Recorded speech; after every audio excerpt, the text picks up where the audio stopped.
نحمده ونصلي على رسوله الكريم أما بعد أعوذ بالله السميع العليم من الشيطان الرجيم بسم الله الرحمن الرحيم إن هذا القرآن يهدي للتي هي أقوم ويبشر المؤمنين الذين يعملون الصالحات أن لهم أجرا كبيرا وأن الذين لا يؤمنون بالآخرة أعتدنا لهم عذابا أليما صدق الله العظيم۔ آج کا ہمارا موضوع گفتگو ہے رسول اکرم صلی اللہ علیہ وسلم کا مقام۔ مقام کا جو لفظ ہے اس سے مراد یہی ہے کہ دین آپ صلی اللہ علیہ وسلم کو کیا مقام دیتا ہے اور ہم بحیثیت مسلمان کے اللہ کے رسول صلی اللہ علیہ وسلم کو کیا مقام دینے کے پابند ہیں۔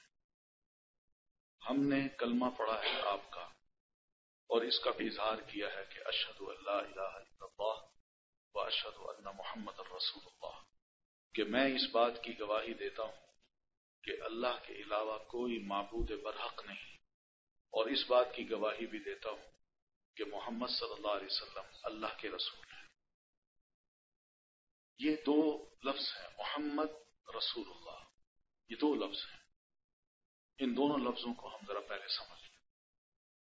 محمد صلی اللہ علیہ وسلم کی جو اپنی ذات ہے یہ ہے محمد، یہ دادا کا دیا ہوا نام ہے، امی کا دیا ہوا نام احمد ہے۔ بچپن سے ہی آپ کو محمد کہا جاتا ہے، اور جب آپ 40 سال کے ہو جاتے ہیں تو اس وقت آپ کو رسول اللہ بنایا جاتا ہے۔ یہ رسول اللہ الگ چیز ہے اور محمد الگ چیز ہے۔ محمد ایک شخصیت ہے اور رسول اللہ ایک ٹائٹل ہے۔ محمد صلی اللہ علیہ وسلم کی عمر کا 40واں سال ہے، اس سال میں آپ صلی اللہ علیہ وسلم کو جب رسالت کا تاج یا نبوت کا تاج پہنایا گیا تو یہ جو تاج پہنایا گیا ہے یہ وقتی تاج نہیں تھا، یہ کوئی وقتی عہدہ نہیں تھا، بلکہ یہ اللہ کی طرف سے آپ کو ایسا عہدہ دیا گیا جس میں قرآن پاک میں یہ فرمایا گیا کہ آپ کو ہم نے خاتم النبیین بنایا ہے۔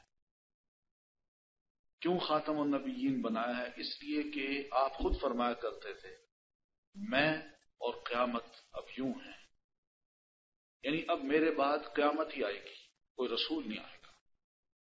اب رسولوں کا دور گزر گیا، نبیوں کا دور گزر گیا، اب میں رسول ہوں۔ اور یہ رسالت آپ کی زندگی تک نہیں تھی، بلکہ دنیا کا جو آخری دن ہے اس وقت تک ہے۔ کیوں اس وقت تک ہے؟ اس کی کیا دلیل ہے؟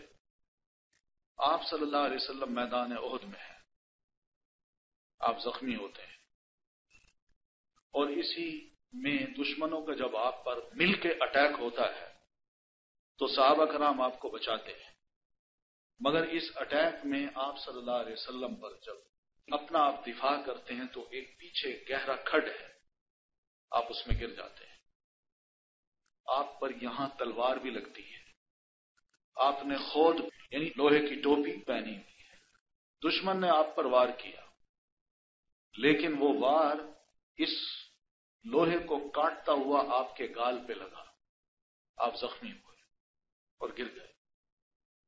آپ کا گرنا تھا کہ دشمن نے ایک آواز اٹھائی اور یہ کہا کہ محمد صلی اللہ علیہ وسلم قتل کر دیے گئے، نعوذ باللہ، آپ شہید ہو گئے۔ اور یہ آواز سننا تھی کہ مسلمانوں کی ہمت پست ہو گئی، میدان جنگ میں مسلمانوں کی ہمت پست ہو گئی، اور پستی کا یہ عالم تھا کہ کسی صحابی نے یہ کہا اب اللہ کے رسول شہید ہو گئے، اب لڑنے کا کیا فائدہ، چھوڑو لڑائی۔ کسی نے یہ کہا کہ آپ صلی اللہ علیہ وسلم شہید ہو گئے ہیں، اب جینے کا کیا فائدہ، خود بھی شہید ہو جاؤ۔ اور کسی نے کہا کہ نہیں، اب چھوڑو سب کچھ، واپس چلتے ہیں۔ یہ کیفیت بھی پیدا ہوئی میدان جنگ میں، مگر نبی علیہ الصلوۃ والتسلیم اس میدان جنگ میں زندہ تھے، آپ کو اللہ نے بچایا تھا، دفاع صحابہ کرام نے کیا، جنگ ختم ہوئی، اب اللہ تعالیٰ نے آسمان سے نبی علیہ السلام پر وحی اتاری کہ مسلمانوں ایک بات یاد رکھو، وما محمد الا رسول، محمد صلی اللہ علیہ وسلم صرف اللہ کے رسول ہیں، یعنی ہم نے آپ صلی اللہ علیہ وسلم کو قبول کرنا ہے، لینا ہے، تو آپ کی پرسنالٹی جو ہے وہ تو جب تک ہے، لیکن آپ کو ہم نے بحیثیت رسول کے لینا ہے۔ وما محمد الا رسول، آپ صرف رسول ہیں۔ آگے آپ کو فرمایا گیا افإن مات او قتل انقلبتم علی اعقابکم، مسلمانوں یہ بتاؤ اگر اللہ کا رسول فوت ہو جائے یا شہید ہو جائے تو کیا تم اپنے دین سے واپس پلٹ جاؤ گے؟ یعنی تم نے کیا سمجھ رکھا ہے کہ جب تک محمد صلی اللہ علیہ وسلم ہمارے درمیان ہیں ہم لڑیں گے، اور نہیں ہے تو اب دین کو قبول کرنے کا کوئی فائدہ نہیں، اب لڑائی چھوڑ دیجئے، اب واپس چلیے۔ بتاؤ کیا تم نبی علیہ الصلوۃ والتسلیم کی شہادت کے بعد اس دین کو چھوڑ دو گے؟ پھر فرمایا وَمَن يَنقَلِبْ عَلَىٰ عَقِبَيْهِ فَلَن يَضُرَّ اللَّهَ شَيْئًا، یاد رکھیے جو بھی نبی علیہ الصلوۃ والتسلیم کو چھوڑ کے واپس پلٹ گیا وہ اللہ کے دین کو کوئی نقصان نہیں پہنچا سکتا۔ کیا مطلب ہے؟ اس کا مطلب یہی ہے کہ آپ بحیثیت رسول کے ہمارے لیے قابل قبول ہیں۔ آپ کی ذات جب تک ہے آپ کا دفاع مسلمانوں نے کرنا ہے، لیکن جب آپ اس دنیا سے رخصت ہو گئے ہیں تو اب آپ کی رسالت کو قبول کر کے تا قیامت لوگ اس بات کے پابند ہیں کہ وہ آپ کو رسول اللہ سمجھیں۔ یہ میسج ہے اس آیت میں۔ تو اس کا دوسرا مطلب یہ ہے، جیسے میں شروع میں عرض کر چکا ہوں، کہ دو حیثیت سے آپ کو لیجیے، ایک ہے محمد، دوسرا ہے رسول اللہ۔ آپ 63 سال اس دنیا میں رہے، فوت ہو گئے، آپ فوت ہوئے، آپ کی قبر مبارک آپ کے اپنے کمرے میں ہی بنی ہے، آپ کی قبر ہے۔ تو نبی علیہ الصلوۃ والتسلیم 63 سال کی عمر میں فوت ہو گئے، اب اس کے بعد آپ ہمارے لیے تا قیامت ایک رسول ہیں۔ جب ہم آپ کو رسول سمجھتے ہیں اور یہ کہتے ہیں اشہد ان لا الہ الا اللہ واشہد ان محمد الرسول اللہ، میں گواہی دیتا ہوں کہ محمد اللہ کے رسول ہیں، تو زور رسول اللہ پر ہے کہ اللہ کے رسول ہیں، اس پر ہمارا زور ہے۔ یہ کیا ہے؟ رسول ہونا کیا ہے؟ آئیے اس کو سمجھتے ہیں۔ رسول کہتے ہیں انگریزی زبان میں جس طرح کہتے ہیں میسنجر، نمائندے کو، یعنی ایک پیغام آپ کسی کو دیں، وہ پیغام لے کے جہاں آپ چاہتے ہیں وہاں پہنچا دیں، اس کو کہتے ہیں رسول۔ عربی زبان میں اس کو رسول کہتے ہیں۔ اللہ نے اپنا پیغام رسول اللہ کو دیا، اور یہ اس لیے دیا کہ اس امت تک یہ پیغام پہنچائے، اس کو ہم نے ماننا ہے۔ یہ جب ہم مانیں گے تو صحیح معنوں میں رسول کو ماننا کہ آپ جب بھی کچھ کہتے ہیں اپنی طرف سے نہیں کہتے، اللہ کی طرف سے آپ کو پیغام ملتا ہے اور آپ اللہ کا یہ پیغام ہم تک پہنچاتے ہیں۔ تو گویا رسول جو ہے وہ اللہ اور بندوں کے درمیان ایک واسطہ ہوتا ہے۔ اللہ اپنے پیغام کو بندوں تک ڈائریکٹ نہیں پہنچانا چاہتا، اس لیے کہ بندے تو پیدا ہوتے رہیں گے، لیکن اللہ کا پیغام کس کس تک پہنچے؟ تو اس لیے اللہ تعالیٰ نے انسانوں کے اندر سے، انہی کے اندر سے ایک رسول کا انتخاب کیا، اور ہر دور میں کیا۔ آخری رسول کا جو انتخاب کیا وہ انسانوں میں سے کیا، اور یہ قرآن مجید کے الفاظ ہیں کہ اللہ تعالیٰ نے انہی میں سے ایک رسول کا انتخاب کیا۔ بعث فیہم رسولا، انہی میں سے ایک رسول کو اٹھایا۔ تو انہی میں سے مراد کیا؟ انسانوں میں سے۔ تو یہ رسول آئے، انہوں نے ہمیں جو کچھ دیا اس کو ہم نے سمجھنا ہے کہ وہ کیا کچھ دیا ہے۔ پہلی بات تو یہ ہے کہ ہم جب رسول کو رسول مانتے ہیں تو یہ بھی تسلیم کریں کہ آپ صلی اللہ علیہ وسلم کو جو قرآن دیا گیا ہے، جو بھی اللہ کی طرف سے وحی ہوئی ہے، وہ سچ ہے، وہ سچ ہے، حق ہے۔ یہ کیوں حق ہے؟ اس لیے کہ آپ اللہ کے رسول ہیں۔ رسول سچا ہوا کرتا ہے، جھوٹ نہیں بولتا، امین ہوا کرتا ہے، جو کچھ اس کو دے دیا جاتا ہے اس میں کبھی خیانت نہیں کرتا۔ اللہ کی طرف سے آپ کو جو کچھ بھی دیا گیا آپ نے اس کو پہنچانے میں کبھی خیانت نہیں کی، اور اللہ کی طرف سے آپ کو جو کچھ کہا گیا آپ نے ویسا ہی کہا، سچ ہی کہا۔ یہ دو چیزیں امین اور صادق، یہ ہم تسلیم کریں گے تب جا کے ہم قرآن کو مانیں گے، ورنہ ہم نہیں مانتے۔ اللہ کے رسول کو پہلے تسلیم کرنا ہے اور پھر اس کے بعد جا کے ہم قرآن کو مانیں گے۔ کوئی شخص یہ کہے کہ میں قرآن کو مانتا ہوں رسول کو نہیں مانتا، تو اس سے یہی پوچھا جائے میاں قرآن کو تم کیسے مانتے ہو، کس نے دیا یہ قرآن؟ تو لازماً اس کو یہ ماننا پڑے گا کہ اللہ کے رسول نے دیا، آپ پر ہی اترا ہے، آپ نے یہ امت کو دیا ہے، تو رسول کو پہلے ماننا پڑتا ہے اور قرآن کو بعد میں ماننا پڑتا ہے۔ تو قرآن کو جب ہم مانتے ہیں تو اس سے یہ پتہ چلتا ہے کہ رسول ہمیں قرآن کے ذریعے اللہ کا تعارف کراتا ہے، وہی بتاتا ہے کہ اللہ کیا ہے۔ یہ یاد رکھیے، نبی علیہ الصلوۃ والتسلیم جب تشریف لائے تو آپ سے پہلے آپ کے والد، آپ کے دادا، آپ کے چچا، یہ سب اللہ کا نام لیا کرتے تھے، مانتے تھے اللہ کو۔ مگر جب اللہ کے رسول صلی اللہ علیہ وسلم نے دعوت دی ابو لہب کو، جو آپ کے چچا ہے، جو سید خاندان کا ہے، اس کو جب آپ نے دعوت دی تو وہ نہیں مانتا، آپ کو گالی دیتا ہے، آپ کی گستاخی کرتا ہے۔ یہ جو گستاخی اس نے کی ہے، رسول کا احترام نہیں کیا، عزت نہیں کی، تو اللہ تعالیٰ نے اس کے ساتھ کیا سلوک کیا؟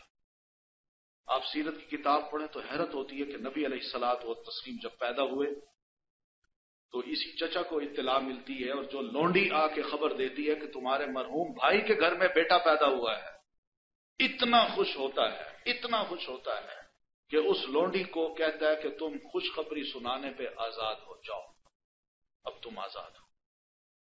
اس دور میں ایک لونڈی کا آزاد کرنا بہت بڑی قیمت کو ایسے ہی دوسرے کو دے دینا تھا، اس نے آزاد کر دیا۔ یہ چچا ہے ابو لہب، جو بھتیجے کی پیدائش کے دن پیدائش کی خبر سنتے اتنی خوشی مناتا ہے کہ کہتا ہے کہ جاؤ تم آزاد ہو۔ اور یہی چچا ہے جب یہی بھتیجا 40 سال کا ہو کے وہی کو ریسیو کرنے کے بعد صفا کی پہاڑی پہ کھڑا ہو کے لوگوں کو جمع کرتا ہے تو یہی کہتا ہے تم نے اقرار کیا ہے کہ میں سچا ہوں، اور تمہارا یہ کہنا ہے کہ ما جربنا علیک الا صدقا۔ محمد تم ہم سے یہ پوچھتے ہو کہ میں تم میں کیسا ہوں، ہم بتاتے ہیں کہ جب سے تمہارے ساتھ معاملہ ہوا ہے ہمارا تجربہ ہمیں یہی بتاتا ہے کہ تم ہمیشہ سچی بات کرتے رہے۔ ان کا اگر سچی بات ایسی ہے تو اگر میں تمہیں یہ کہوں کہ اس پہاڑی کے پیچھے سے ایک دشمن تم پر حملہ کرنے والا ہے تو کیا تم اس کو مان لو گے؟ کہ بالکل مانیں گے، جو تم کہو گے مانیں گے۔ وہ یہ تو کہا کرتے تھے کہ اللہ کو تو ہم مانتے ہیں مگر کسی اور خدا کا نہ ہونا اس کو ہم نہیں مانتے۔ لا الہ کا انہوں نے کہا ہم اس کو تو نہیں مانتے، لا الہ کو نہیں مانتے، اور اللہ کو ہم مانتے ہیں۔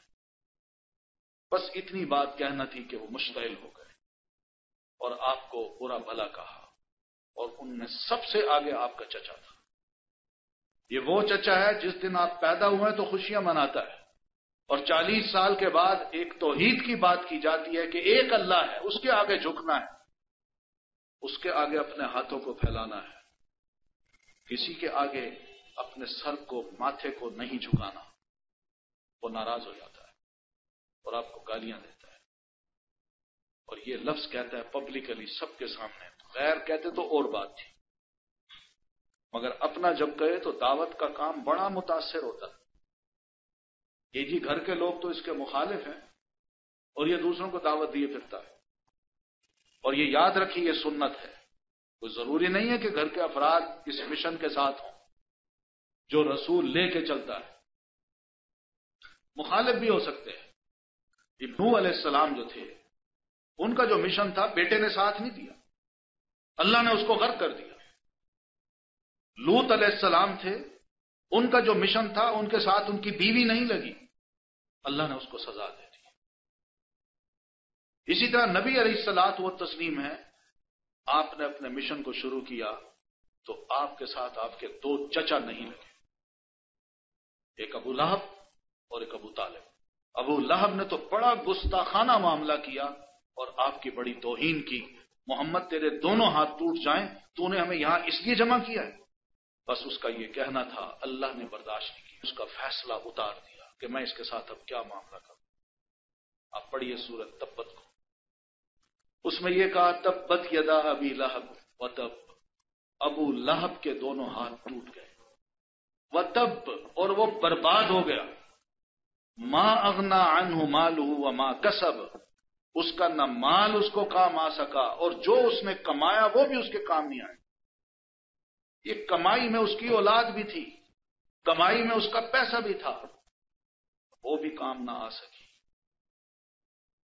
کس طرح کام نہ آئی؟ اس نے یہ جو گستاخانہ الفاظ کہے ہیں، تو وہ اولاد بھی باپ کے کہنے پہ نبی علیہ الصلوۃ والتسلیم کی مخالف، اور مخالفت یوں کی کہ آپ صلی اللہ علیہ وسلم نے ابھی دعویٰ نہیں کیا تھا کہ میں رسول ہوں۔ رسالت کے دعوے سے پہلے ہی آپ نے اپنی دو بیٹیوں ام کلثوم اور رقیہ کی شادیاں اپنے چچا کے دو بیٹوں سے کر دی تھی، عتبہ اور عتیبہ، ابو لہب کے دو بیٹے تھے۔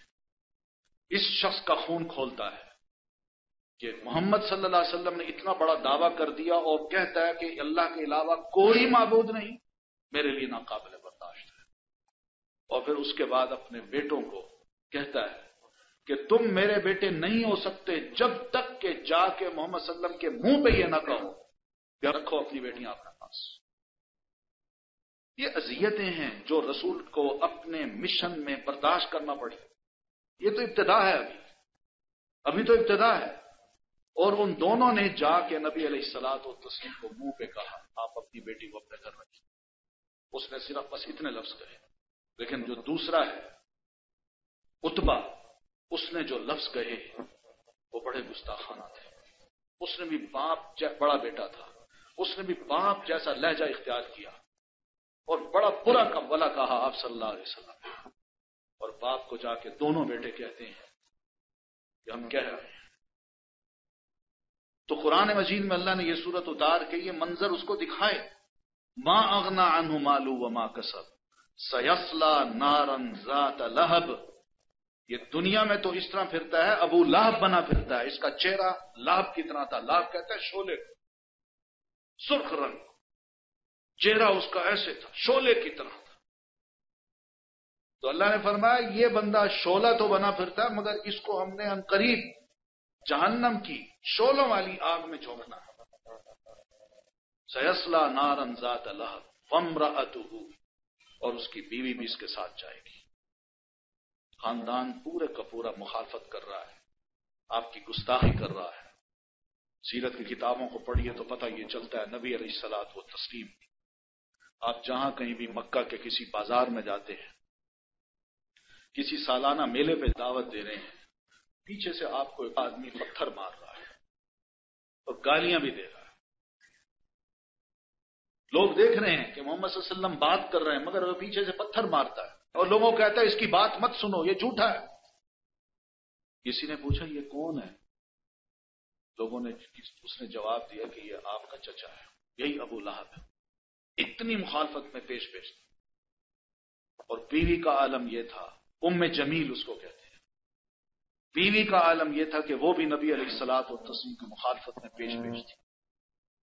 اس نے بھی کوئی لمحہ ضائع کیے بغیر آپ کی اذیت کے ہر سامان اکٹھے کیے، اور آپ صلی اللہ علیہ وسلم کو تکلیف پہنچانے میں وہ بڑی لذت محسوس کرتی تھی۔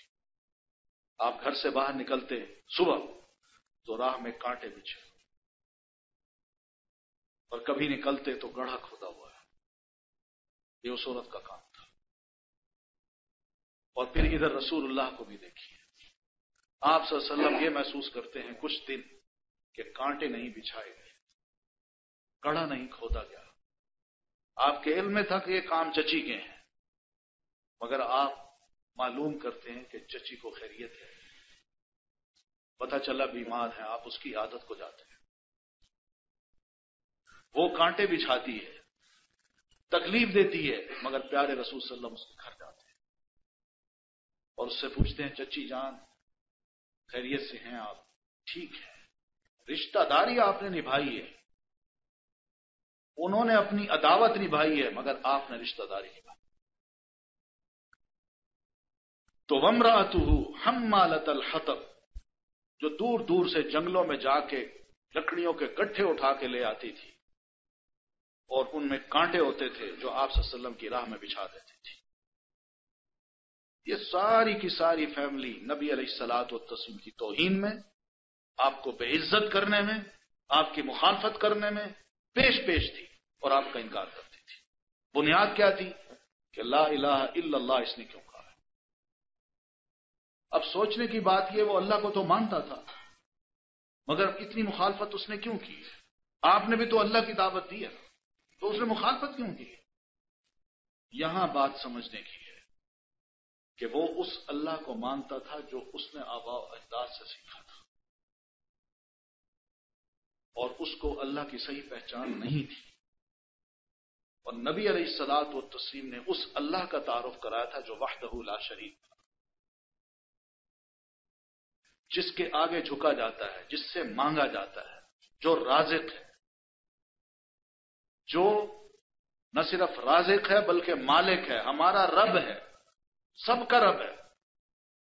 آپ صلی اللہ علیہ وسلم نے اس رب کا تعارف کرایا تھا، اس اللہ کا جس سے اس کو ناراضگی ہوئی، اور اہل مکہ آپ سے ناراض ہوئے۔ انہوں نے کہا نہیں، اس رب کو ہم نہیں مان سکتے جس کا تم تعارف کراتے ہو، ہم اس اللہ کو مانیں گے جس کو ہمارے آباء و اجداد نے مانا ہے، ہم اس اللہ کو مانیں گے، لیکن تمہارے اللہ کو ہم نہیں مانتے جو وحدہ لا شریک ہے۔ وہ کیسے ہے؟ یہ کیسے ممکن ہے کہ یہ ساری دنیا وہ اکیلا چلائے؟ اس کو کچھ مددگار چاہیے، اور یہی مددگار ہمارے خدا ہیں جو ہم نے خانہ کعبہ میں رکھے ہوئے ہیں 360 کے قریب۔ یہ فلاں چیز کو دور کرتا ہے، یہ فلاں چیز عطا کرتا ہے، یہ فلاں مصیبت کو دور کرتا ہے، یہ ہماری مشکل کو حل کرتا ہے، یہ رزق دیتا ہے، یہ داتا ہے، یہ فلاں یہ فلاں۔ نبی علیہ الصلوۃ والتسلیم نے جب یہ بات کی لا الہ الا اللہ کی، تو ان کو پسند نہیں آئی۔ تو اللہ کو بھی اگر ماننا ہے ہم نے، تو وہ رسول کے ذریعے ہی مانیں گے، اپنی طرف سے ہم نہیں پہچان سکتے اللہ کو، یہ یاد رکھیے، بالکل نہیں پہچان سکتے۔ اگر اپنی طرف سے ہم پہچانیں گے گمراہ ہو جائیں گے۔ آج ہم مسلمانوں میں، خاص طور پر پاکستان میں، کچھ لوگ ایسے ہیں جو اللہ تعالیٰ کو بڑے عجیب و غریب طریقے سے متعارف کراتے ہیں۔ وہ اس طرح نہیں مانتے جس طرح قرآن پاک میں اللہ تعالیٰ کو کہا۔ اور پھر یہ لوگ اگر اللہ کو مانتے بھی ہوں اور ساتھ دوسرا شرک بھی کرتے ہو، تو کیا یہ واقعی اللہ کی نظر میں نیک ہیں؟ ان کی نیکیاں اللہ قبول کرے گا؟ آپ کو بڑے فخر سے کہا کرتے تھے کہ تم کون ہو ہمیں برا بھلا کہنے والے؟ ہم تو نسلاً ابراہیم علیہ السلام کی اولاد سے ہیں، خانہ کعبہ کے رکھوالے ہیں، اس کی صفائی ستھرائی کی ذمہ داری ہم پر ہے، خانہ کعبہ کا غلاف ہم بدلتے ہیں، اس کی قیمت ہم ادا کرتے ہیں، حاجی جب آتے ہیں تو ان کی خدمت ہم کرتے ہیں، ان کو زمزم بھی پلاتے ہیں، زمزم کے بھی ہم مالک ہیں، ستو بھی پلاتے ہیں، ان کی قدر کرتے ہیں، دنیا ہماری عزت کرتی ہے۔ اس سے بڑھ کر بھی کوئی نیکی ہوگی کہ جس کے بارے میں تم ہمیں کہتے ہو کہ اللہ کو خوش کرنا ہے تو مجھے مانو اور لا الہ الا اللہ کہہ دو؟ یہ کیسے ممکن ہے؟ جاؤ، تم سے بڑھ کر ہم نیک ہیں۔ قرآن مجید آپ پڑھا کریں، اور قرآن مجید کا ترجمہ بھی پڑھا کریں۔ قرآن مجید ایک کتاب ہدایت ہے، اس کو اللہ نے کہا ہدن، یہ کتاب ہدایت ہے، مگر کس کے لیے؟ للمتقین، صرف متقی لوگوں کے لیے۔ یہ متقی کون شخص ہوتا ہے؟ جس کے دل میں بس یہ خیال ہو کہ غلط کام نہیں کرنا، صحیح کام کرنا ہے، فیئر رہنا ہے۔ یہ جب خیال آ جائے تو یہ خیال تقوی کی علامت ہے۔ ایسے لوگ جب قرآن کو پڑھیں گے تو قرآن ان کے اس خیال کو نہ صرف پروموٹ کرے گا بلکہ یہ کہے گا کہ تم بالکل صحیح ہو، اور اللہ یہی چاہتا ہے۔ اور پھر اس کے بعد یہ بندہ اپنے اندر اگلی جو صفات ہے متقین کی وہ اپنے اندر پیدا کر لے گا۔ وہ کیا ہیں؟ الذین یقیمون الصلاۃ، نماز قائم کرتے ہیں، وَيُؤْتُونَ الزَّكَاةَ، اور زکوٰۃ ادا کرتے ہیں، وَيُؤْمِنُونَ بِالْغَیْبِ، اور غیب پر ایمان رکھتے ہیں، وَمِمَّا رَزَقْنَاهُمْ يُنْفِقُونَ، اور جو کچھ ہم نے ان کو دیا ہے اس کو اللہ کی راہ میں خرچ کرتے ہیں. یہ متقی لوگ. تو کتاب ہدایت ہے. اس کتاب کو ہم پڑھیں تو پتہ چلتا ہے کہ کیوں یہ فرق رکھا اللہ نے کہ ان مشرکین کی جو کہتے تھے ہم بھی اللہ کو مانتے ہیں اور ان کی دعائیں ہیں. قرآن کو پڑھے تو حیرت ہوتی ہے. میدان بدر کے لیے نکلے ہیں, خانہ کعبہ آئے ہیں. ابو جہل نکلنے سے پہلے خانہ کعبہ آ کے خانہ کعبہ کے غلاف کو پکڑ کے اس کے دروازے سے چمٹ کے یہ دعائیں کی انہوں نے کہ اللہم, یہ قرآن کریم کے الفاظ ہیں جو اللہ نے ان کی اس دعا کو کوٹ کیا ہے. وہ کہتے ہیں اللہم ان کان ھذا ھو الحق من عندک فامطر علینا حجارۃ من السماء او ائتنا بعذاب الیم. اللہ اگر یہ قرآن تیری طرف سے ہے تو ہم نہیں مانتے, اور اگر یہ رسول تیری طرف سے تو بھی ہم نہیں مانتے. لیکن اتنا ضرور تمہیں عرض کریں گے کہ اگر ہم غلط ہیں تو آسمان سے ہم پر پتھروں کی بارش برسا دے یا ہمیں دردناک قسم کے عذاب میں مبتلا کر. یہ انہوں نے دعا مانگی. اللہم کے لفظ کہتے تھے, مانتے تھے وہ اللہ کو, اور ساتھ یہ بھی مان تھا کہ ہم بڑے نیک عمل کرتے ہیں.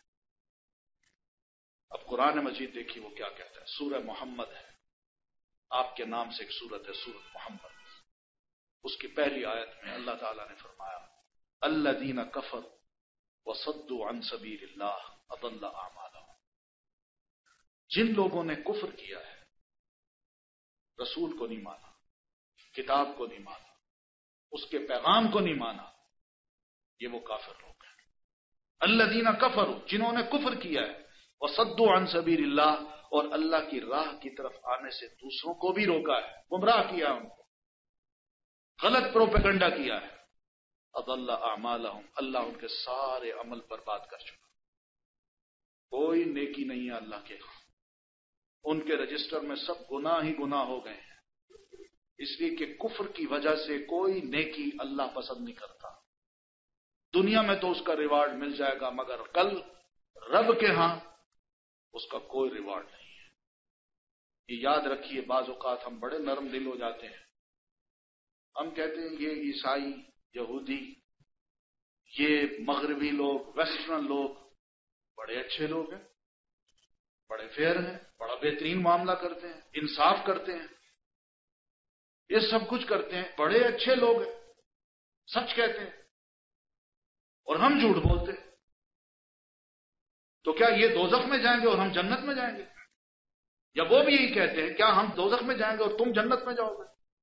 اس موقع پہ ہم کنفیوز ہو جاتے ہیں.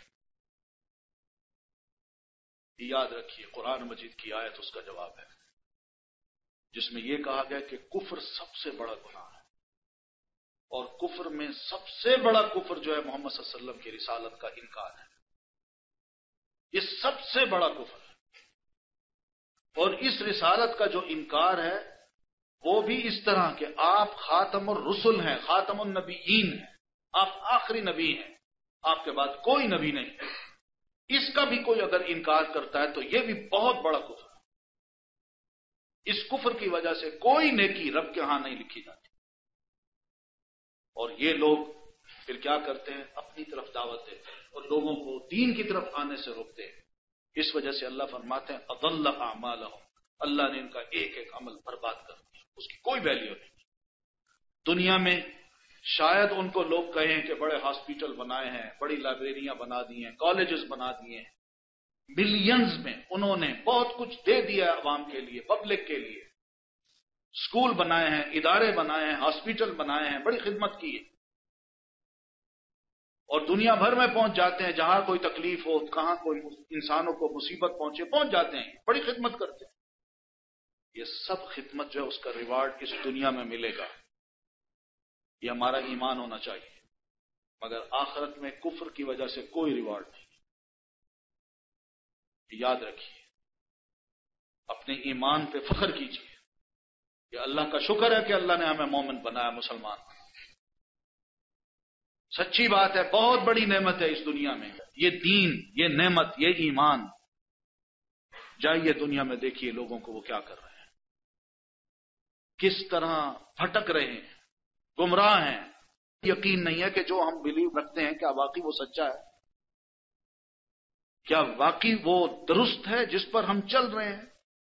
ان کو خود شک ہے، عیسائیوں کو شک ہے، یہودیوں کو شک ہے، بدھسٹ کو شک ہے، ہندوؤں کو شک ہے، مانتے ہیں وہ، مگر آباء و اجداد کی طرف سے جو مذہب ملا ہے اس کو وہ چھوڑنے کو تیار ہے۔ وجدنا علیہ آباءنا، ہم اس لیے اس کو فالو کرتے ہیں، اس لیے کہ ہمارے آباء و اجداد اسی پر ہی چلتے تھے۔ یہ اللہ کا بڑا شکر ہے کہ ہم در در کے آگے جھکتے نہیں ہیں، اپنی اس ماتھے کی، پیشانی کی بڑی قیمت رکھوائی ہے، اور وہ قیمت یہی ہے کہ یہ صرف اللہ کے آگے جھکے گی، کسی اور کے آگے نہیں جھکے گی۔ اگر اللہ کے آگے جھکے تو اس کی بڑی قیمت ہے، اور اگر اللہ کے آگے نہ جھکے، کسی اور کے آگے جھک جائے تو یہ مچھر کے پر کے برابر بھی اس کی قیمت ہے۔ حدیث میں آتا ہے، آپ صلی اللہ علیہ وسلم فرماتے ہیں کہ بنو اسرائیل کے دو مسلمان کسی بستی سے گزرے، اور اس بستی میں ایک بت تھا جس کے مجاور بیٹھے ہوئے تھے۔ وہ اپنی بستی سے کسی کو بھی نہیں گزرنے دیتے تھے جب تک کہ اس سے یہ نہ کہتے کہ تم اس بت کے نام کوئی چڑھاوا چڑھاؤ۔ وہ جب دونوں گزرے تو مجاوروں نے ان کو پکڑ لیا، اور ایک کو کہا کہ تمہاری جان تب چھوٹے گی جب تم اس بت کے نام چڑھاوا چڑھاؤ گے۔ وہ مسلمان تھا، مومن تھا، اس نے کہا سوال ہی پیدا نہیں ہوتا، میں اللہ کو ماننے والا ہوں، میں کسی پر چڑھاوا نہیں چڑھاتا، میں کسی کی نظر نیاز نہیں دیتا سوائے اللہ کی۔ بس انہوں نے اس کو قتل کر دیا۔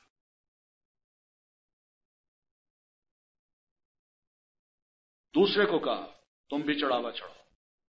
وہ جب دیکھ چکا کہ میرے ساتھی کو قتل کر دیا گیا، یہ بھی مسلمان تھا، جب اس نے دیکھا میرے ساتھی کو قتل کر دیا گیا اور مجھے بھی قتل کیا جائے گا، تو اس نے ایک چھوٹی سی نرم بات کہی اور یہ کہا کہ میرے پاس تو کچھ بھی نہیں، میں کیا چڑھاوا چڑھاؤں؟ انہوں نے کہا کچھ بھی نہیں، ایک مکھی پکڑ لو، مکھی، اس کو اس کے نام چڑھا دو، تب تمہاری جان چھوٹے گی، ورنہ ہم تمہیں بھی قتل کر دیں۔ اس نے محض جان بچانے کے لیے ایک مکھی لی، اس کو اس غیر اللہ کے نام پہ چڑھایا اور جان چھوٹ گئی۔ مگر انجام کیا ہوا؟ آپ صلی اللہ علیہ وسلم فرماتے ہیں پہلا جنت میں گیا اور دوسرا دوزخ میں گیا۔ چھوٹی سی بات ہے، چھوٹی سی قیمت ہے اس کی، بہت بڑی قیمت ہے کہ یہ سر اگر اللہ کے آگے جھک جائے تو اس کی بڑی قیمت ہے، اور اگر نہ جھکے تو اس کی مچھر کے پر کے برابر بھی کوئی قیمت نہیں۔ اس لیے اللہ ویلیو انہی کو دیتا ہے جو مومن ہے، چاہے وہ نابینا ہے، چاہے وہ لولے ہیں، لنگڑے ہیں، کالے ہیں، حبشی ہیں، عورتیں ہیں، ان کا معاشرے میں کوئی مقام نہیں، مگر ان کا مقام اللہ کی نظر میں اس وجہ سے ہے کہ وہ ایمان کو قبول کر چکے اور رسول کی رسالت کو قبول کر چکے، اللہ کے سوا کسی اور کے آگے نہیں جھکتے۔ مقام ہے، بہت بڑا مقام ہے جو اللہ نے ہمیں دیا۔ عبداللہ ابن ام مکتوم رضی اللہ عنہ نابینا ہے، نابینا صحابی ہے۔ آپ صلی اللہ علیہ وسلم جب باہر جاتے تو ان کو مکہ کا انچارج بناتے تھے، یہ امامت کراتے تھے۔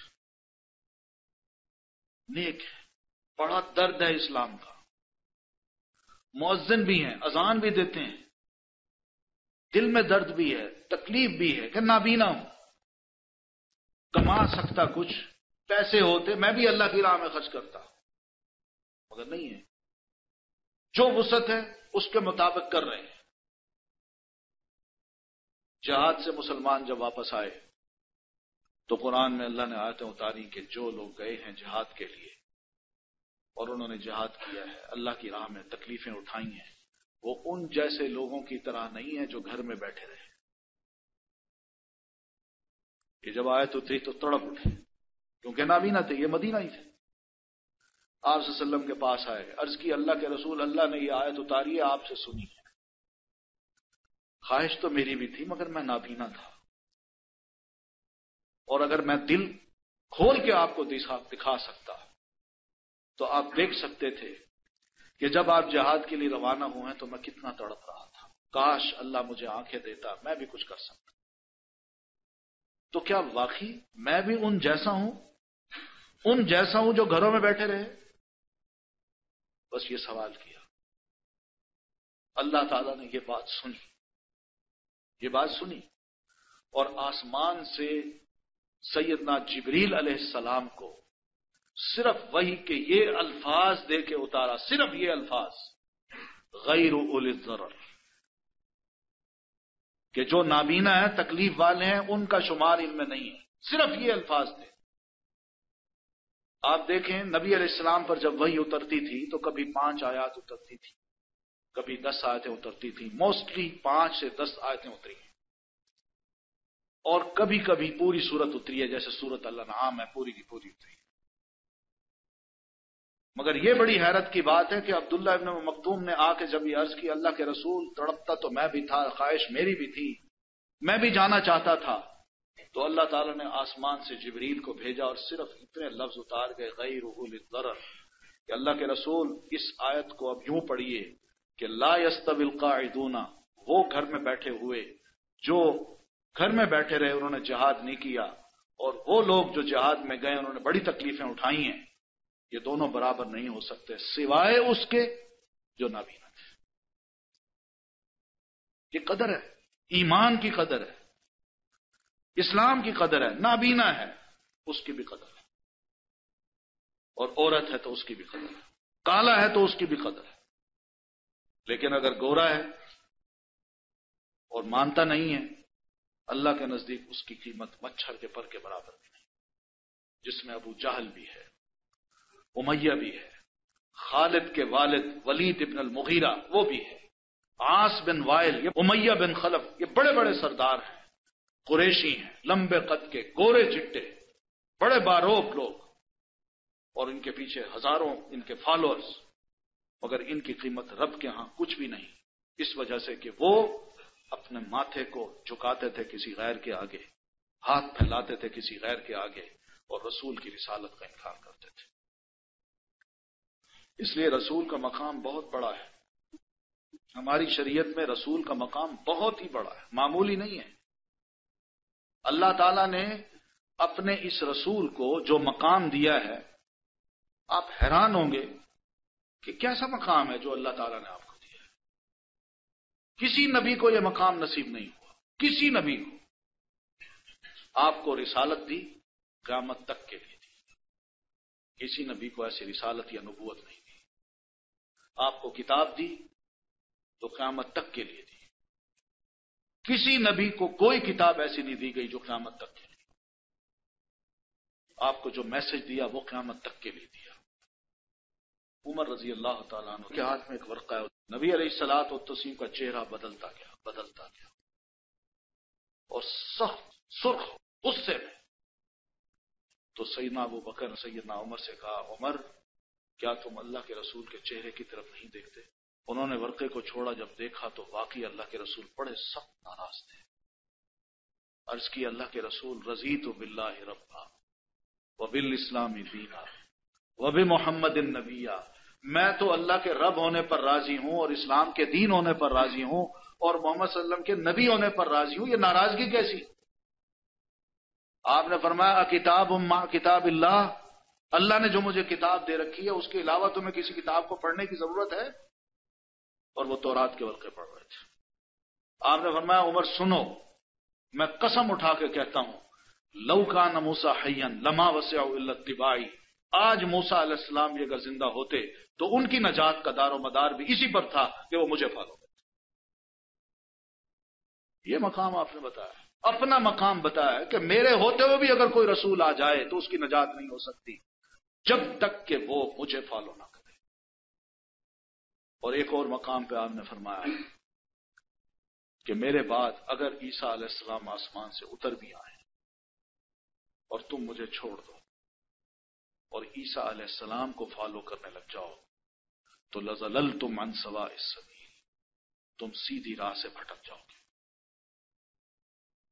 یہ آپ نے فرمایا. عیسیٰ علیہ السلام آئیں گے، آسمان سے نازل ہوں گے، یہ ہمارا ایمان ہے، عقیدہ ہے کہ وہ نازل ہوں گے، اور جب وہ نازل ہوں گے تو انہوں نے نبی علیہ الصلوۃ والتسلیم کو فالو کرنا ہے. انہوں نے انجیل کی بات نہیں کرنی، قرآن کی بات کرنی اور سنت رسول کی بات کرنی۔ یعنی یہ سوال ذہن میں نہ آئے کہ وہ تو ہو گئے رسول، پھر فالو کس کو کریں گے؟ نہیں، فالو آپ کو کریں گے۔ وہ بالکل اس طرح جیسے پنجاب کا گورنر یا پنجاب کا وزیر اعلیٰ سندھ میں چلا جائے، وزیر اعلیٰ تو ہوگا، پروٹوکول اس کو وزیر اعلیٰ کا ملے گا، مگر وہاں سندھ میں رہتے ہوئے وہ سندھ کے قانون کو فالو کرے۔ نہیں اسی طرح عیسیٰ علیہ السلام جب آئیں گے تو مسلمان ان کو پروٹوکول وہی دیں گے کہ اللہ کے رسول ہیں، مگر وہ رسول فالو رسول اللہ صلی اللہ علیہ وسلم کو کریں گے، اور وہ بھی مسلمانوں کو کہیں گے کہ اللہ کے رسول کو فالو کرو۔ کتنا بڑا مقام ہے،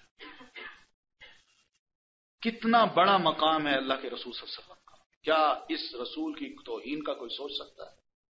توہین اگر کی ہے تو اللہ نے آسمان سے سورت اتاری، تبت یدا ابی لہب وتب، اور آپ کے خاندان کے آدمی کو ذلیل اور رسوا کر دیا ہمیشہ کے لیے، اور بتا دیا مسلمانوں کو کہ یاد رکھو قیمت ایمان کی ہے جو اللہ کے رسول پر رکھے گا، قیمت رشتہ داری کی نہیں اور خون کی نہیں ہے۔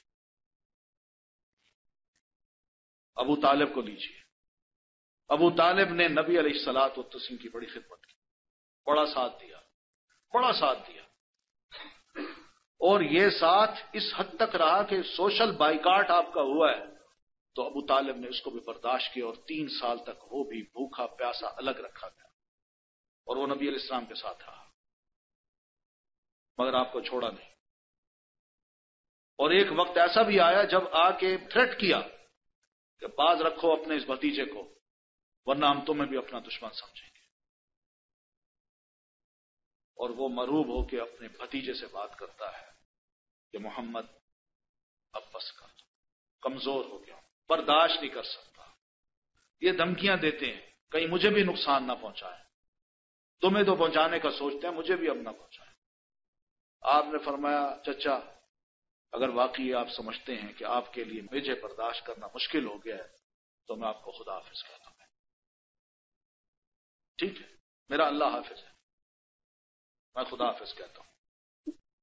بھتیجے کی یہ بات سن کے پھر اس کا دل بسیجا، اور اس نے کہا بیٹا کرو جو چاہو کرو، اللہ کی قسم میرے ہوتے ہوئے ان مکی لوگوں میں کوئی شخص یہ جرت نہیں کر سکتا کہ تم پر ہاتھ اٹھائے۔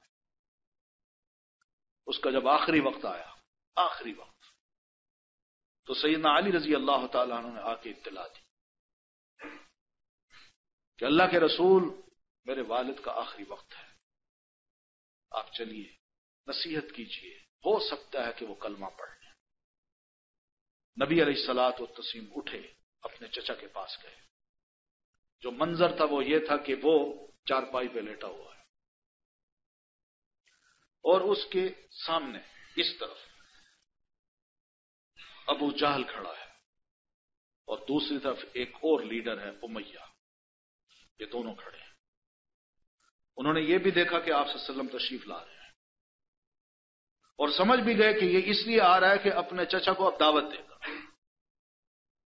لہذا آپ کی آمد سے پہلے وہ اپنے دوست کو یہ کہتے ہیں ابو طالب یاد رکھنا بھتیجا تمہارا آ رہا ہے، کہیں ایسا نہ ہو کہ بھتیجے کی باتوں میں آ کے اس کا کلمہ پڑھ لو، اگر تم نے یہ حرکت کی تو یاد رکھنا مکہ کے لوگ، عرب لوگ تمہاری تمام خدمات پر پانی پھر جائے گا، اور پھر یہی تمہیں لان تان کرتے رہیں گے کہ یہ بھی ایسا ہی نکلا کہ اپنا آباء و اجداد کے دین کو چھوڑ بیٹھا۔ آپ صلی اللہ علیہ وسلم داخل ہوتے ہیں، ان کی پرواہ نہیں کرتے، سیدھے چچا سے بات کرتے ہیں، چچا جان کلمہ پڑھ لیجیے، کہیے لا الہ الا اللہ محمد الرسول اللہ، کہہ دیجیے، اتنا کہہ دیجیے، میرے کان سن لیں، میں کم از کم اپنے رب کو یہ تو کہہ سکوں کل کہ اللہ ٹھیک ہے میرے چچا نے میری مخالفت کی تھی، مگر آخری اس کے الفاظ ہی لا الہ الا اللہ کے تھے، اس کو معاف کر۔ یہ درد تھا آپ کے دل میں اس بوڑھے چچا کے بارے میں جس چچا نے آپ کی بڑی خدمت کی، مگر اس چچا کے آخری الفاظ یہی تھے کہ بیٹا میں اپنے آباء و اجداد کے دین کو نہیں چھوڑ سکتا۔ صحابہ کرام کو بھی، سیدنا علی رضی اللہ تعالیٰ عنہ کو بھی ایسا ایمان دیا تھا اللہ نے کہ انہوں نے اپنے والد پر نبی علیہ الصلوۃ والتسلیم کو ترجیح دی، کس بنیاد پہ؟ ایمان کی بنیاد پہ۔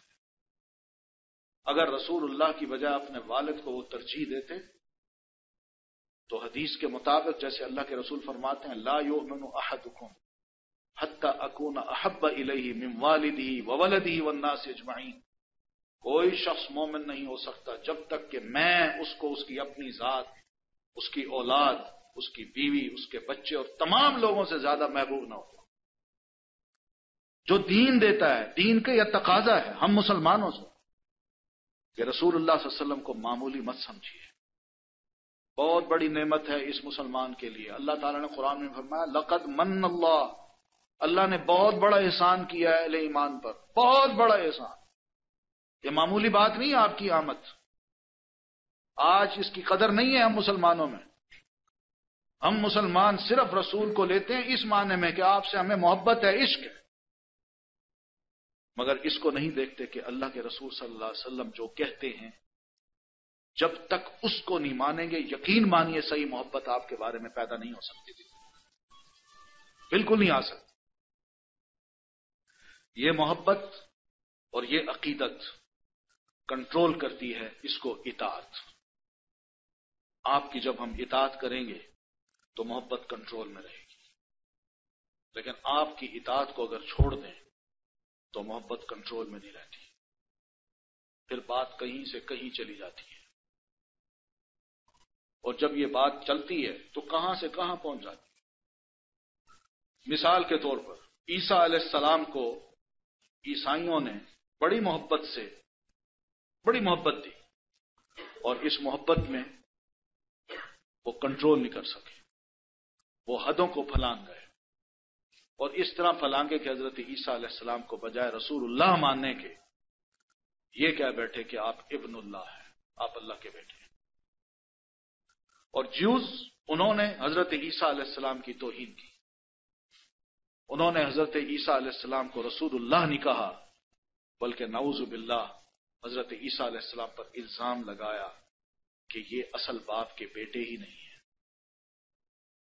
یہ اصل باپ کے بیٹے ہی نہیں ہیں۔ ماں کو بھی ملزم بنا دیا، بیٹے کو بھی ملزم بنا دیا۔ یہ محبت میں جب نفرت ہوتی ہے تو اس کا اظہار یوں ہوتا ہے، اور محبت میں غلو ہوتا ہے تو اس کا اظہار یوں ہوتا ہے کہ لوگ یہ کہتے ہیں کہ یہ اس مقام پہ نہیں ہے بلکہ اس کو یہاں سے اٹھاؤ اوپر پہنچا دو۔ آج ہماری نعتوں میں کیا ہے؟ یہ محبت کنٹرول میں نہیں ہے، اور جب کنٹرول میں نہ رہے، اطاعت آپ کی نہ ہو، تو پھر آدمی حدود کو پھلانگ بیٹھتا ہے۔ اس لیے دین ہمارا متوازن ہے، معتدل دین ہے، اس دین میں نہ افراط ہے نہ تفریط۔ ہمیں اللہ تعالیٰ نے خود فرمایا ہے کہ کذالک جعلناکم امۃ وسطا، ہم نے تمہیں امت وسط بنایا ہے، درمیانی امت۔ جیوز میں توہین تھی انبیاء کرام کی، اور عیسائیوں میں غلو تھا کہ ان کے مقام سے ان کو اٹھا کے اوپر لے گئے۔ مسلمانوں کو بتایا تم معتدل ہو، نہ کسی کی توہین کرنی ہے اور نہ ہی کسی کے بارے میں غلو کرنا ہے، مبالغہ آرائی نہیں کرنی۔ جو مقام میں نے دیا ہے بس اس کو اسی مقام پہ رکھو، گھٹاؤ گے یہ توہین ہوگی، بڑھاؤ گے تو یہ شرک ہو جائے گا۔ مثالیں ہمیں دی ہیں جیوز کی اور کرسچن کی، عیسیٰ علیہ السلام کو مثال بنا کے پیش کیا ہے۔ آج الحمدللہ ہم عیسیٰ علیہ السلام کو اللہ کا رسول ہی مانتے ہیں، اور ہم یہ بھی مانتے ہیں کہ بغیر باپ کے اللہ کے حکم سے کن کہہ کے اللہ نے ان کو پیدا کیا، جس کی وجہ سے ان کا ٹائٹل ہے کلمۃ اللہ، وہ اللہ کا کلمہ ہے، اللہ نے کن کہا وہ بہت گئے۔ یہ ہم مانتے ہیں، اللہ کی قدرت کو مانتے ہیں کہ اللہ تعالیٰ جو چاہے کر سکتا ہے۔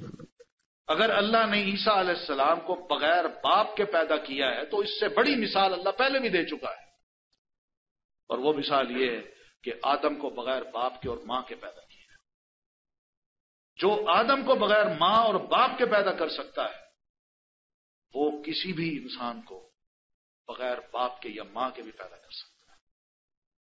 اس لیے کوئی عجوبہ نہیں ہے، بلکہ اللہ نے اپنی قدرت کا اظہار کیا ہے۔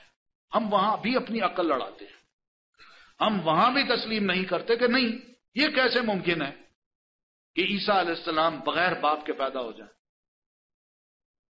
اپنی عقل کو ہم وحی کے بغیر چلائیں گے تو یہ عقل ہمیں گمراہ کر دے گی. اپنی عقل کو ہم وحی کے تابع کر دیں، یہ ہے اسلام، یہ ہے ایمان. وہاں ضرورت نہیں ہے کہ ہم اپنی عقل کے مطابق دین کو لیں اور دین کو ملزم بنا کے سامنے کھڑا کریں اور پھر اس کا سوالات کی بوچھاڑ کر دیں. یہ ایمان نہیں ہے. ایمان اس چیز کا نام ہے کہ میں خود کٹہرے میں کھڑا ہوں، دین کو کھڑا نہ کروں اور مجھے لوگ کھنگال کے کہیں کہ میں کیا ہوں. میں ملزم ہوں، مجرم ہوں، مفسد ہوں، یا لوگوں کو گمراہ کر رہا ہوں، یا واقعی لوگوں کی قیادت کر رہا ہوں. اس چیز کا نام خود کو پیش کیجیے. دین کو مت لائیے لوگوں کے سامنے. آج افسوس یہ ہے کہ ہم مسلمانوں میں کچھ لوگ ایسے بھی ہیں جو دین کو ملزم بنا کے کٹہرے میں کھڑا کرتے ہیں اور سوال کرتے ہیں. ہاں جی، دین کیا کہتا ہے؟ تو تم کون ہو؟ اپنی حیثیت تو دیکھو، اپنے آپ کو تو دیکھو. نبی علیہ الصلوۃ والتسلیم اس اعتبار سے بھی بہت بڑا مقام رکھتے ہیں، بہت بڑا مقام، کہ آپ صلی اللہ علیہ وسلم کو جب ہم رسول تسلیم کرتے ہیں تو رسول کے جتنے بھی ٹائٹلز ہیں، جتنے بھی ٹائٹلز رسول کے جو قرآن نے بیان کیے ہیں، ہم ان کو بھی مانیں. یہ نہیں ہو سکتا کہ ہم صرف رسول تو مان لیں مگر قرآن جہاں آپ کے بارے میں یہ کہتا ہے کہ اللہ کے رسول آپ کا فرض ہے کہ آپ پر ہم قرآن اتارتے ہیں تو آپ ہی قرآن کی ایک ایک بات کو کھول کھول کے لوگوں کے سامنے بیان کریں. آپ کا فرض ہے کہ اس قرآن کی تعلیم لوگوں کو دیں، اور آپ نے تعلیم دی. اس تعلیم کو ہم سمجھیں، آپ کو معلم سمجھیں، کسی اور کو معلم مت سمجھیں. آپ نے جس طرح قرآن کو سمجھایا اس لیے سمجھایا آپ پر اترا ہے، آپ کا حق بنتا ہے کہ آپ اس کو واضح کریں. آپ کو ایک طرف کر کے کون جرت کرتا ہے یا کون اپنا یہ حق لینا چاہتا ہے کہ میں ہی اب قرآن کی تفسیر کروں؟ کس نے اس کو یہ حق دیا ہے؟ یعنی میں اس کو تو نہ مانوں جس پر قرآن اترا اس کی تفسیر نہ مانوں، اور جس پر نہیں اترا وہ خود بڑا مفسر بن بیٹھے اور کہے جی میں جو کہتا ہوں وہ صحیح ہے، رسول کو ایک طرف کر دو. تو کیا تم رسول کی جگہ لینا چاہتے ہو؟ تم کون ہوتے ہو؟ الف بے سے واقف نہیں، عربی زبان آتی نہیں، ترجمہ اس کا تم صحیح نہیں کرتے، اپنی عقل سے معنی لے آتے ہو، اور ایمان تمہارا یہ ہے کہ تم ہر چیز کو ایمان کے نام پہ قربان کرتے ہو کہ بس ایمان ہی کافی ہے، باقی تم جو چاہو کرو. یہ کیسا ایمان ہے؟ ایمان گھٹتا ہے اور بڑھتا ہے. یہ نیک عمل ہے، ان الذین آمنوا وعملوا الصالحات، بار بار قرآن نے یہ کہا ہے. ایمان کے ساتھ عمل صالح کی ضرورت ہے، تب جا کے ایمان قائم رہتا ہے اور آگے بھی بڑھتا ہے. ہم کس چیز کی دعوت دے رہے ہیں لوگوں؟ کیا رسول کی یہ تعلیمات اس دور کی تھی؟ جب ہم نے رسول کو یہ سمجھایا کہ وہ قیامت تک کے لیے رسول ہیں تو آپ کی تعلیمات بھی قیامت تک کے لیے ہیں. میں بھی اس کا پابند ہوں، آپ بھی پابند ہیں. میں یہ نہیں کہہ سکتا کہ آج کے دور میں ان چیزوں پر عمل نہیں ہو سکتا. کیوں نہیں ہو سکتا؟ جاہلیت کے دور کو دیکھیں تو اس میں یہی کام تھے، مکسنگ بھی تھی، لباس بھی تھوڑے سے تھے، مختصر، حتیٰ کہ خانہ کعبہ میں عریاں ہو کے طواف کیا کرتی تھی. وہ ایڈوانس تھے مور. مردوں کے ساتھ بھی اٹھتے بیٹھتے تھے، شرابیں بھی وہ پیتے تھے، جوئے بھی وہ کھیلتے تھے، بے حیائی بھی ان میں عام تھی. کون سی چیز ہے جو آج نہیں ہے؟ کون سا دور ہے یہ سب جاہلیت کی باتیں ہیں، جو پہلے تھیں وہ آج بھی ہیں. اسی وجہ سے اسلام جو ہے اور آپ کی تعلیمات جو ہیں وہ ہر زمانے میں اس قابل ہیں کہ ان کو ایک انسان جس کی فطرت درست ہے وہ اس کو قبول کرتا ہے. اس لیے اس اسلام کی دعوت کو اور آپ کے پیغام کو ہمیشہ کے لیے مسلمانوں کو کہا گیا کہ قبول کرنا ہے. یہ کوئی نہ وقتی ہے نہ علاقائی ہے. آپ کی دعوت، آپ کی رسالت آپ صرف عربوں کے لیے نہیں تھے، ہمارے لیے بھی ہے. آپ صرف اہل مکہ کے لیے رسول بن کے نہیں آئے، تمام انسانوں کے لیے بن کے آئے. آپ صرف اس وقت کے لیے نہیں آئے جب آپ زندہ تھے، بلکہ قیامت تک کے لیے رسول ہیں. اس لیے آپ کی رسالت کو ہم آفاقی سمجھیں اور آپ کے میسج کو بھی آفاقی سمجھیں. یہ مقام بھی ہم نے دینا ہے. قرآن مجید اس بارے میں کھل کے بات کر چکا ہے، قل یا ایھا الناس انی رسول اللہ الیکم جمیعا، آپ صلی اللہ علیہ وسلم کہہ دیجئے کہ لوگوں میں تمہارے لیے اللہ کا رسول بن کے آیا ہوں، ایک کے لیے نہیں، اربوں کے لیے نہیں، سب انسانوں کے لیے۔ اللہ نے خود گواہی دی، انا ارسلناک للناس بشیرا ونذیرا، اور ایک اور مقام پہ آتا ہے کافۃ للناس، کہ اللہ کے رسول ہم نے آپ کو تمام انسانوں کے لیے بشیر اور نذیر بنا کے بھیجا ہے، اور ایک جگہ یہ کافۃ للناس، تمام انسانوں کے لیے رسول بنا کے بھیجا ہے۔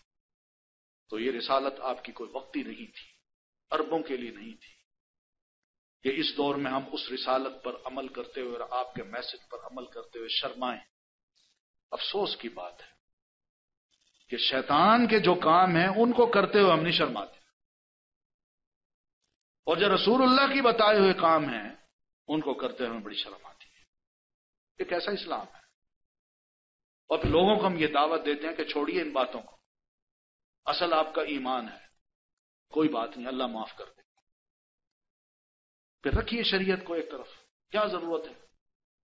یہی تو دعوت ہے، انڈائریکٹلی یہ دعوت ہے کہ رسول کو ایک طرف رکھ دیجیے، قرآن کو جس طرح چاہیے آپ سمجھیے، یا جیسے ہمارا انٹلیکٹ، ہماری ذہن، ہماری فکر یہ بتاتی ہے اس طرح سمجھیے، دیکھیے قرآن آپ کو سمجھ آتا ہے۔ یہ غلط تصورات ہیں، آپ خود قرآن کو پڑھیے، آپ خود رسول اللہ کی سیرت کو پڑھیے۔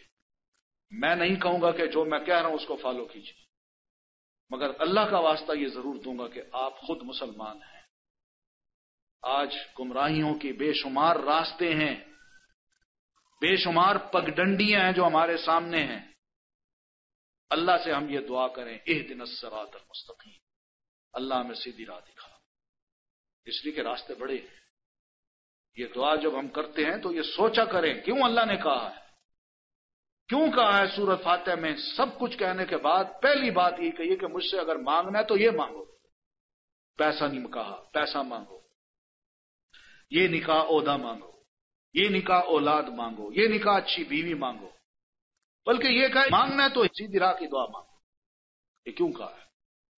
اس لیے کہ انسان کے بھٹکنے میں کوئی دیر نہیں لگتی، جو دلوں میں وسوسے پیدا کرتے ہیں اور اس کو گمراہ کر جاتے ہیں۔ اس لیے آپ کا بھی یہ فرض بنتا ہے کہ آپ قرآن پاک کو سمجھیں، اس کو پڑھیں۔ اس قسم کی محفلیں ہوتی ہیں، آپ ضرور آئیں، ان محفلوں کی رونق بننا قابل ثواب ہے، مگر اس سے زیادہ اہم کام آپ کا یہی ہے۔ مولوی صاحب کے لیے نہیں اتاری، آپ کے لیے بھی اتاری ہے۔ اگر اس سے پوچھ ہونی ہے تو آپ سے بھی ہوگی کہ ہم نے کتاب اتاری ہے، کتنا جانا، رسول کو بھیجا اس کو کتنا سمجھا، کتنا جانا۔ ہم نہ پڑھنے کے عادی ہیں، نہ اچھی بات سننے کے عادی ہیں۔ اس لیے بجائے اس کے کہ آپ دوسروں پر جائیں، آپ خود کتاب کا مطالعہ کریں۔ بہترین ساتھی ہے وہ چیز، آپ کو باتوں باتوں میں بہت سی باتیں سمجھا دے گی۔ پڑھیے ان کتابوں، سیرت کی کتاب، حدیث کی کتاب، قرآن مجید، اس کا ٹرانسلیشن اور اس کی بہترین جو اچھی تفسیر ہے اس کو۔ میں صحیح کہہ رہا ہوں، یہ مطالبہ ہے ہمارے دین کا ہم مسلمانوں سے کہ دین سیکھنا ہو تو دین کے سیکھنے کے لیے ایسے شخص کا انتخاب کرو جو تمہیں سیدھی راہ پہ چلا سکے۔ مرشد اس کو بناؤ، اس کو مت بناؤ جو نام تو لے اس کا مگر کھینچے وہ تمہیں اپنی طرف، اپنے گروہ کی طرف، اپنی جماعت کی طرف، اپنی پارٹی کی طرف۔ صرف اس کو کہو، اس سے لو جو صرف ادعو الی سبیل ربک، جو دعوت دے تو اپنے رب کی راہ کی طرف دعوت دے، کسی اور چیز کی طرف دعوت نہ دے۔ یہ مطالبہ ہے قرآن مجید کا، اس کو ہم سمجھنا ہے۔ تو اس لیے آپ حضرات کا بھی یہ ذمہ بنتا ہے کہ آپ قرآن مجید کو جانیں، اس کو سمجھیں۔ افسوس کی بات ہے، اللہ 60 سال 70 سال کی عمر دے، اتنی چھوٹی سی کتاب ہے، ہم اس کو پوری زندگی نہ پڑھ سکیں، نہ سمجھ سکیں۔ پہلے لوگ جو ہوتے تھے وہ تو یہ سوچا کرتے تھے کہ ہم نہ قرآن مجید کو یاد کریں گے، سمجھیں گے، بلکہ ایک بار کیا 100 بار اپنے ہاتھ سے پورے قرآن مجید کو لکھیں گے بھی صحیح۔ آج لکھنا کیا، پڑھنا بھی ہمیں نصیب نہیں ہے۔ آپ دل پہ ہاتھ رکھ کے مجھے بتائیے کہ آج کتنوں نے قرآن پڑھا ہے؟ یہ ہماری حالت ہے، اور یہ حالت ایک دن کے لیے نہیں ہے، مہینہ 2 مہینے گزر جاتے ہیں، قرآن کو نہیں پڑھا جاتا، صرف تلاوت کے لیے ہم نہیں پڑھتے۔ سمجھنا تو درکنار ہے۔ جب یہ ہماری حالت ہوگی تو آپ اندازہ کر لیجئے پوری امت کا کیا حال ہوگا، پاکستانی امت کا کیا حال ہوگا۔ قرآن ہم نہیں پڑھتے، سمجھتے نہیں ہیں، جانتے نہیں ہیں، دوسروں کے لیے ہماری جہالت بہت بڑی غنیمت ہے۔ اس لیے وہ آتے ہیں بڑے انٹلیکچوئل بن کے، جو دیکھتے ہیں دماغ میں آتا ہے وہ ہمیں فیڈ کر دیتے ہیں، ہم اس کو قبول کر لیتے ہیں۔ قرآن سے لا تعلقی، رسول سے لا تعلقی آج ہمیں یہاں لے آئی ہے کہ ہمیں جو بھی ملتا ہے ہم اس کی بات قبول کر لیتے ہیں اور دین پر اعتراضات بھی کرتے ہیں۔ آج دیکھیے ملک میں کیا ہو رہا ہے، یعنی دین کے بارے میں لوگ مذاق اڑاتے ہیں، اخباروں میں ٹی وی پہ بیٹھ کے مذاق اڑاتے ہیں دین کا۔ یہ کیوں ہوا ہے؟ یہ اس وجہ سے ہوا ہے کہ ہم نے اپنے تعلق کو ختم کر دیا ہے، نہ قرآن سے رکھا ہے نہ اللہ کے رسول سے رکھا ہے، بس اتنا ایک جذباتی سا تعلق ہے جس میں ہوش نہیں ہے، جوش ہے۔ ہوش ہو تو ہم الحمدللہ بہت کچھ کر سکتے ہیں، اور یقین مانیے ہوش آنے کی دیر ہے کہ دنیا میں جان لگی کہ واقعی ہم مسلمان ہیں۔ اس لیے ہوش میں لائیے اپنے آپ کو، قرآن کے ساتھ اپنے آپ کو جوڑیے، رسول اللہ کے ساتھ جوڑیے۔ دین کی دعوت ہے، میری اپنی نہیں ہے، اور یہ دین کی دعوت میری ذات کے لیے نہیں بلکہ آپ کے فائدے کے لیے۔ اللہ تعالیٰ مجھے بھی اور آپ کو بھی صحیح دین سکھائے اور اپنے رسول کے ساتھ ہمیں جوڑ دے، قرآن کے ساتھ ہمیں جوڑ دے، تاکہ ہم بہترین مسلمان بنیں، اور کچھ نہیں تو کم از کم ہماری آخرت تو سمجھ جائے گی نا، کچھ نہ سمجھے آخرت تو سمجھے گی نا۔ اللہ تعالیٰ ہم سب کی آخرت کو بھی سنوارے۔ اقول قولی ھذا واستغفر اللہ لی ولکم ولسائر المسلمین برحمتک یا ارحم الراحمین۔ کوئی سوال کرنا ہو تو کر لیجیے۔ لیکن تفسیریں جو ہے نا اس وقت ہمارے معاشرے میں 2 قسم کی تفاسیر ہیں، اور علماء نے بھی تفسیر کی جو قسمیں بیان کی ہیں وہ بھی 2-3 قسم کی بلکہ تفاسیر ہیں۔ ایک تفسیر بالمأثور ہے۔ تفسیر بالمأثور اس کو کہتے ہیں کہ قرآن مجید کی وہ تفسیر جو صرف قرآنی آیات اور حدیث رسول سے کی ہے، یا جس میں زیادہ سے زیادہ صحابہ کرام کے اقوال ہوں، یہ تفسیر بالمأثور ہے۔ یہ تفسیر ریکمینڈ کی گئی ہے، کیونکہ قرآن کی ڈائریکٹ ایکسپلینیشن پروفٹ صلی اللہ علیہ وسلم کی سنت سے دی جا رہی ہے، اور پھر اس طرح صحابہ کرام سے دی جا رہی ہے۔ اس قسم کی تفسیر مارکیٹ میں موجود ہے جس کا نام مثلا تفسیر ابن کثیر ہے، تفسیر ابن کثیر۔ اور اسی طرح لاہور کے ایک اسکالر ہیں جن کا نام ہے عبد الرحمن الکیلانی، انہوں نے ایک تفسیر لکھی ہے تفسیر القرآن کے نام سے، یہ بھی بڑی اچھی تفسیر ہے۔ پھر اسی طرح آج کے دور میں بھی کچھ تفاسیر اور آ گئی، مثلا سعودی عرب نے ایک اردو میں قرآن مجید شائع کی ہے جو اس کے مارجن میں نیچے تفسیر لکھی ہے۔ یہ تفسیر بھی تفسیر بالمأثور ہے، یہ تفسیر ہم لے سکتے ہیں، اس کو پڑھ سکتے ہیں۔ پھر دوسری تفسیر ہے تفسیر بالرائے۔ رائے کا مطلب انسان آیات کو پڑھے، احادیث کو پڑھے، اور اس کے مطابق آج کے حالات کے تناظر میں بات کرے، یعنی وہ دین سے ڈیویٹ نہ ہو، قرآن کی حدیث کی جو ایکسپلینیشن ہے اس کو پریفر کرے، لیکن اگر کہیں نہیں ہے تو ایسی ایکسپلینیشن کرے، ایسی تفسیر کرے جو قرآن اور حدیث کے مخالف نہ ہو۔ تو اس قسم کی تفسیر جو ہے تو اس کو تفسیر بالرائے کہتے ہیں۔ تو یہ رائے 2 قسم کی ہے، ایک رائے محمود ہے اور ایک رائے مذموم ہے۔ وہ رائے جو قرآن اور سنت کے عین مطابق ہے اس کو کہا گیا یہ تفسیر بالرائے محمود ہے، یعنی یہ بڑی اچھی تفسیر ہے جو عین قرآن کی مطالب کو کھول کے واضح کرتی ہے، اور اللہ رسول دین کے بارے میں کوئی گمراہانہ خیال ہمارے دماغ میں نہیں ڈالتی۔ ایسی تفسیر بھی اچھی ہے۔ لیکن ایک تفسیر ہے تفسیر بالرائے المذموم، یعنی ایسی رائے دی جائے جو نہ قرآن نے کہی ہو نہ حدیث نے کہی ہو، نہ صحابہ نے، بلکہ انسان کے دماغ کو الٹی طرف لے جائے اور دین کے جو اہم مسائل ہیں ان سے باغی کر دیں۔ یہ تفسیر بالرائے المذموم ہے۔ ایسی تفاسیر بھی ہمارے ہاں موجود ہیں، ان سے بچنا چاہیے۔ پھر ایک تیسری قسم کی تفسیر ہوا جس کو تفسیر اشاری کہتے ہیں۔ اس کو تفسیر اشاری کہہ دیجئے یا تفسیر باطنی کہہ دیجئے۔ باطنی اگر کہیں گے تو یہ اہل تشیع حضرات کی ہے، اور تفسیر اشاری جو یہ صوفی حضرات کی ہے۔ تفسیر باطنی اور اشاری کا مطلب یہ ہے کہ قرآن مجید کا ایک ظاہر ہوتا ہے، جو آپ پڑھیں گے وہ بظاہر آپ کو جو پتہ چلے گا ایک وہ ہے، اور ایک ہے اس کے اندر باطن میں، اس کے پیٹ میں، وہ کیا ہے وہ آپ نہیں جان سکتے۔ اس کو کون بتائے گا؟ جو باطن کی تفسیر جانتے ہیں۔ اور تفسیر اشاری بھی موجود ہے ہمارے ہاں۔ اشاری کا مطلب یہ ہے کہ مفسر کو اشارہ ہوا ہے کہ اس کا مطلب یہ ہے۔